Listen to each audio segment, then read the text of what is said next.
அவரை நோக்கி கூப்பிடும் போது சில நேரங்கள்ல உடனே பதில் வராது போல இருக்கும். சில கேள்விகளுக்கு உடனே பதில் வரும், சில நேரம் கூப்பிடும் போது உடனே பதில் வரும், சில நேரம் பதிலே வராது போல இருக்கும். சோர்ந்து போகாதீங்க, தேவப்பிள்ளையில காத்திருங்க.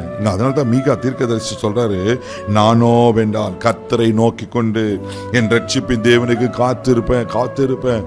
ஆனா ஒரு நம்பிக்கை எனக்கு, அவர் என்னை கேட்டருள்வார். அல்லேலூயா. நீங்கள காத்திருங்க தேவப்பிள்ளையில. பிரதர் எவ்வளவு காலம் பிரதர் காத்திருக்கிறது?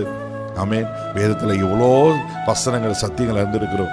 கர்த்தருக்கு காத்திருக்கிறோ புது பலன் அடைந்து கழுகுகளை போல சட்டைகள் எடுத்து எழும்புவார்கள், ஓடினாலும் இளைப்பறையார்கள், நடந்தாலும் சோர்ந்து போவார்கள். தெய்வ பிள்ளைகளே, நீங்க காத்திருக்க பலன் தான் உங்களுக்கு அதிகமாகும். ஒருவேளை உங்க ஜபங்களுக்காக நீங்க காத்திருக்கலாம், ஒருவேளை உங்க பதில்களுக்கு காத்திருக்கலாம்.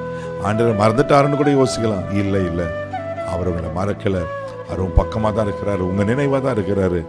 அவர் உங்க ஜபத்தை கேட்டுள்வார், பதில் கொடுப்பார். தேவனிடத்தில் கேட்டது என்று சொல்லி அன்னால் சாமுவேல் என்று பேரிப்பார்னா, அன்னால் கேட்டதை கர்த்தர் கொடுப்பார்னா, நீங்க கேட்டதை கொடுக்காம இருப்பாரா? டெஃபினட்டா கொடுப்பார்.